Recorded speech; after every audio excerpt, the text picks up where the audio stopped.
All right, AP Human Geography. We've got some more video notes for you.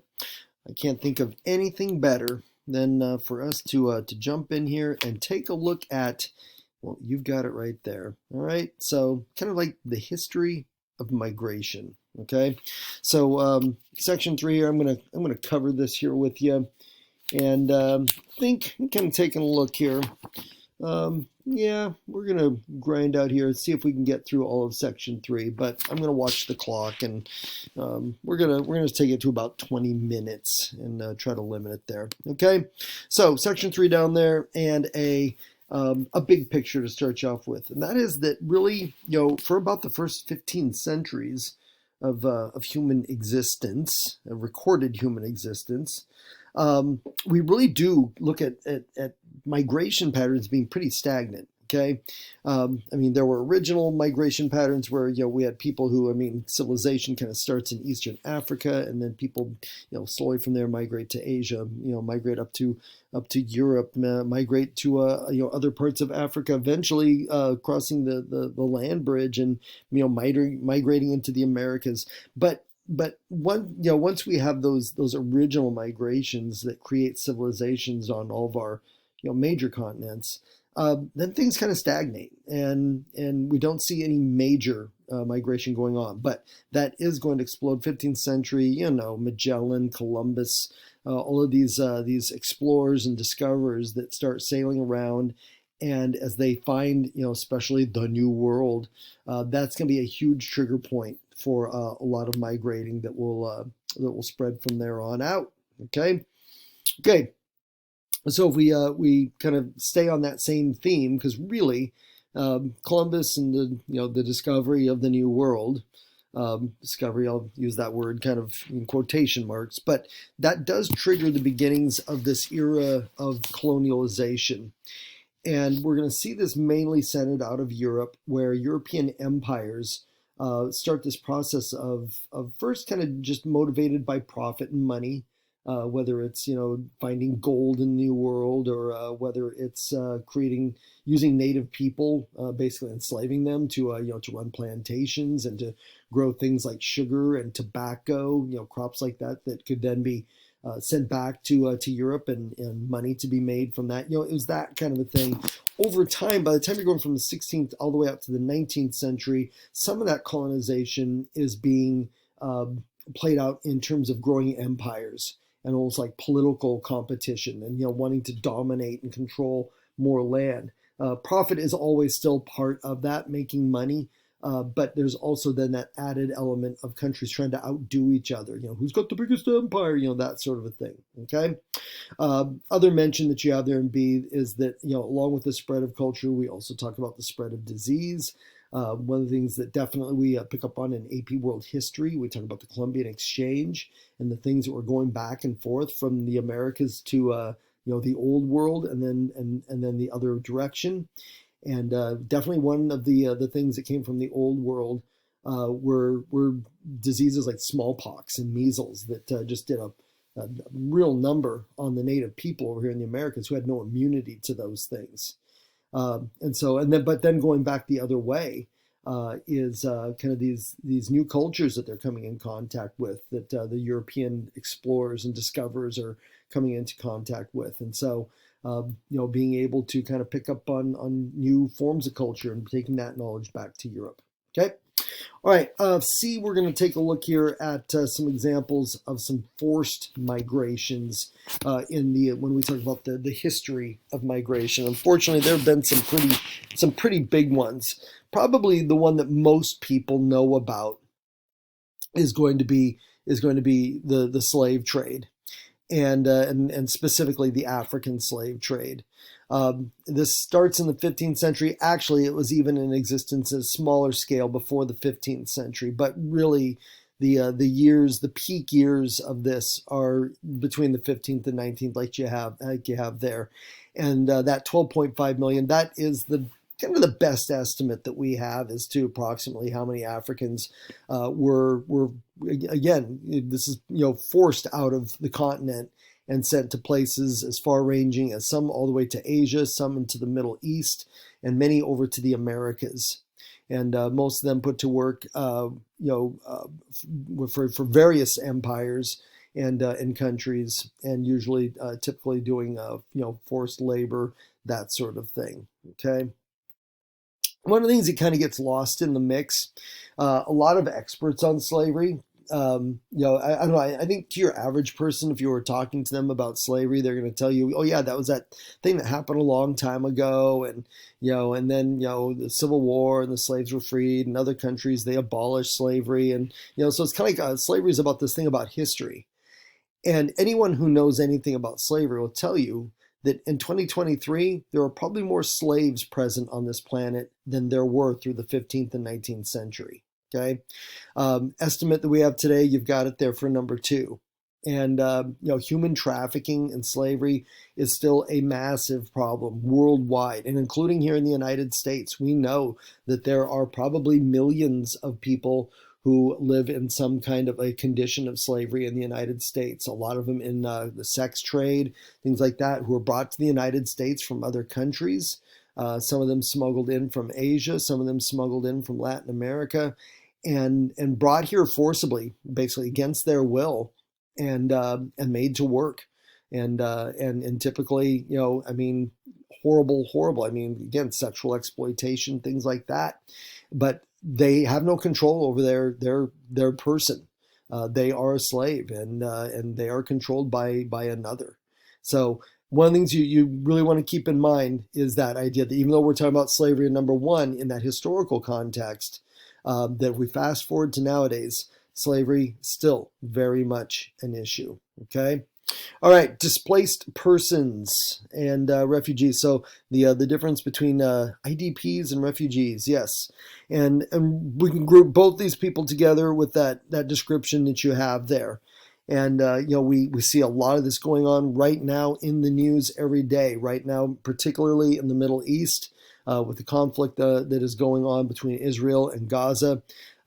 We have got basically a refugee and displaced person crisis going on there, with a full-on war happening and millions of people trying to escape the war zone in Gaza. And so that is one of the big drivers a lot of times of refugee situations, whether it's a war from one country fighting another, a civil war where a country has a conflict going on within its own borders, its own people fighting against each other. Those kinds of situations are your biggest triggers for refugee situations, displaced person situations. Okay, and then to break down those definitions a little bit finer, that definition for an internally displaced person, IDP. Okay, and those are people who have to get out of one part of their country and move to another. And a lot of times we do see this in either civil war situations where there's fighting going on in one part of the country, and so people are forced to flee to another part. Syria, which is a Middle Eastern country, which has had a civil war going on in Syria now for, it must be coming up almost on 2 decades. And we've seen some major IDP situations there where Syrians have had to move out of some of the urban areas that have been targeted and where a lot of heavy fighting combat has taken place. And kind of like the picture you see down there in the bottom right side, have set up almost like these tent cities for these IDPs to be able to stay out of harm's way and and a place still to live. All right. So that is your internally displaced persons. And then refugees are people who literally have to head out from one country to another in order to ensure their own safety.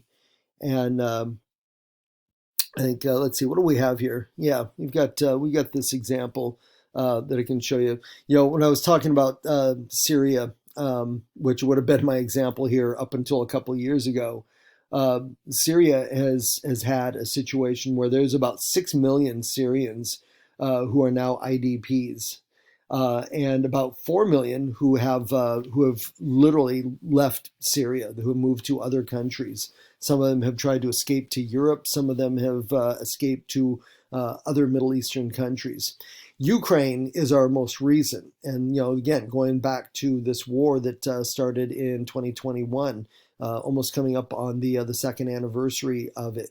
I think it'll be 2 years old, or I might get my years off here. Maybe 2022 is where we got it started. Sorry, 2022. It's not that old. But Ukraine has seen a massive, massive shift in its population in reaction to this war. You've got the numbers right there in front of you. So,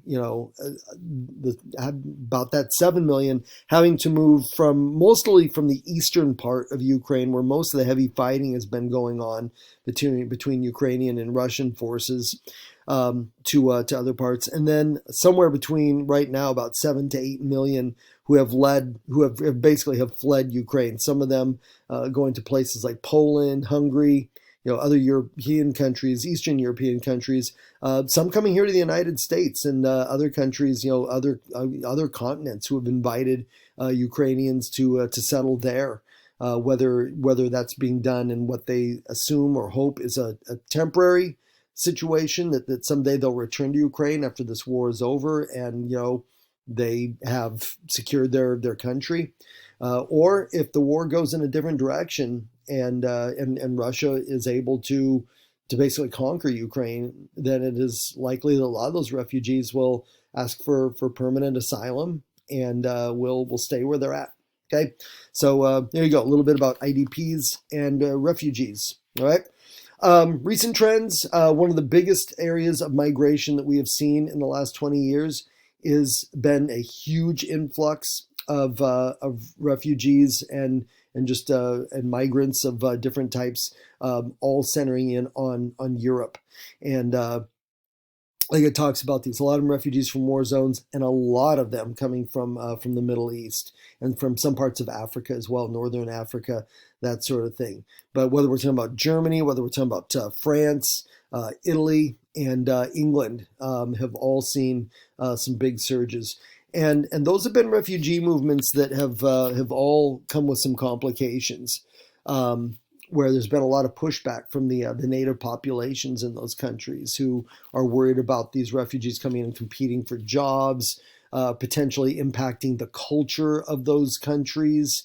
And there have been some isolated situations where there's been some terrorism, where some of these migrants who come in, some of them who sneak in, amongst all the other migrants, have pretty much violent intention. People who have kind of ideologies that they want to strike out against, either the civilizations of Europe or the governments of Europe, for various kind of what they see as wrongs from the past or from the present. So all that kind of complicates that migration trend that's been going on in Europe. All right. So this is just kind of an example of one of our terminology, one of our vocab terms for this unit. And we see a lot of this, whether it's in Europe. We see a lot of this in the United States too, especially with a lot of our migrants that come up from Latin America, whether it's from Mexico, whether it's from Central America, or some of the South American countries. A lot of times, it's that human comfort thing where you want to be with people who are maybe like you and have some shared culture, some maybe shared language, things like that. And so chain migration is where we see, people who've already established themselves, maybe ethnic enclaves, things like that. And then new refugees who are coming here from that place, that's where they're going to gravitate towards. I think that, in the Vancouver area, and then down in the southeast part of Portland, kind of where I'm at, are a couple of areas where a lot of Ukrainian refugees have come to since the outbreak of the war. And there was already a little bit of a Ukrainian population base in those areas. And so we're seeing that example of chain migration playing out in real time, since that war happened in 2022. All right. That's your chain migration. And then just our reminder, okay, there's our ethnic enclaves. And we've chatted about these really a little bit already. And with our definitions, I think a little bit of this showed up in our quiz. Matter of fact, there's Little Italy. Little Italy was on your quiz.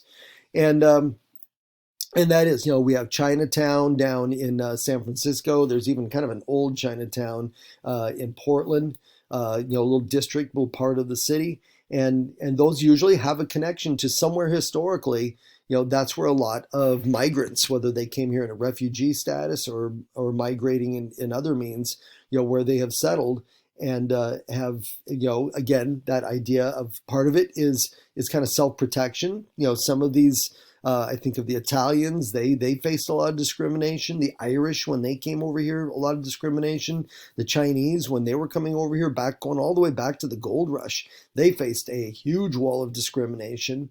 And there was safety in numbers. That's a lot of times where those ethnic enclaves kind of formed up, as people, to kind of keep each other safe, to be with each other, and then slowly kind of integrate themselves into, the new kind of city that they had moved into.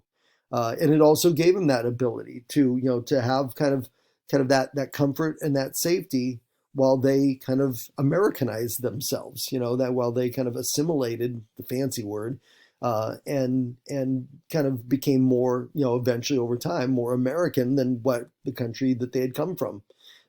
So from being Chinese immigrants to pretty soon they're Chinese Americans, or, a lot of them would just say, no, I'm just an American, right? That sort of thing, alrighty? So there you go with ethnic enclaves. And what do I got here? About 4 minutes. Let's see if I can do it. Can you do it? Can you get done? Oh, yeah, I can do this. No problem. All right, some migration trends for just our country, just for the United States. So let's go this way. When we look from right around the year 1600 to 1808, important year, that is when the United States signed on to the abolition of the international slave trade. That was when one country after another signed on to a pledge to no longer bring slaves out of Africa to different countries. Our country was kind of a little bit late to the game on that. A lot of European countries agreed to this before 1808, and so we kind of dragged our heels. But by 1808, we made that promise as well. Didn't end slavery in the United States. That's going to go on for about another almost 60 years.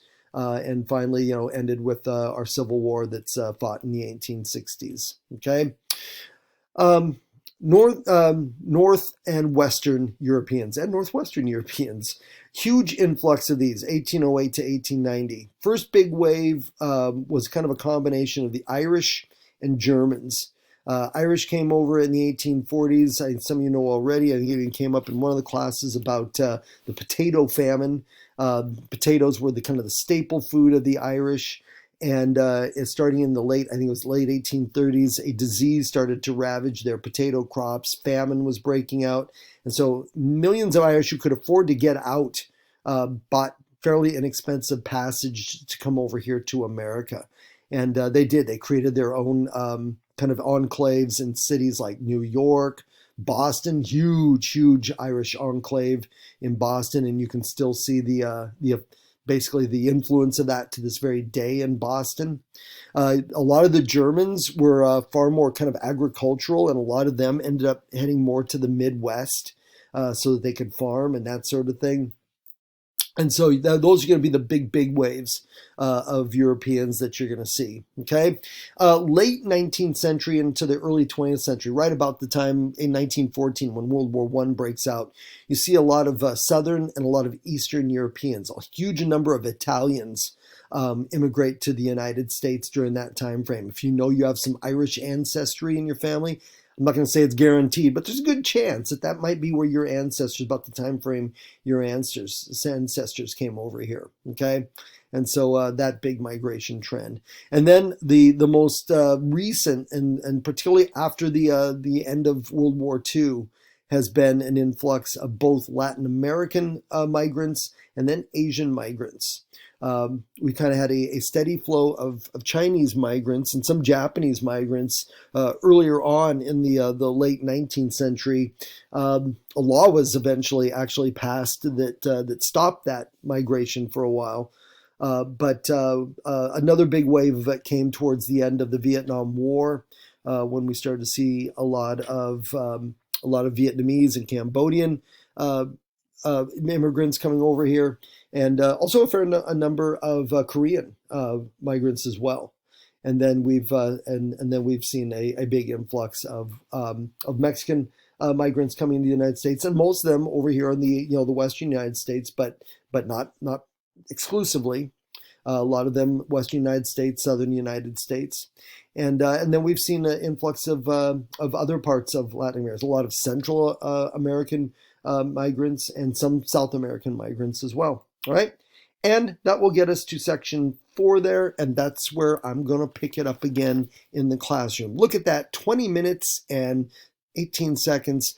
I made my goal. Okay, so yeah, next week we will get this all wrapped up, and we'll be just that much closer to start talking about a Unit 2 test. Oh, time to get excited, kids. All right, that'll cut us for now. Thank you very much, and see you in the room. Bye.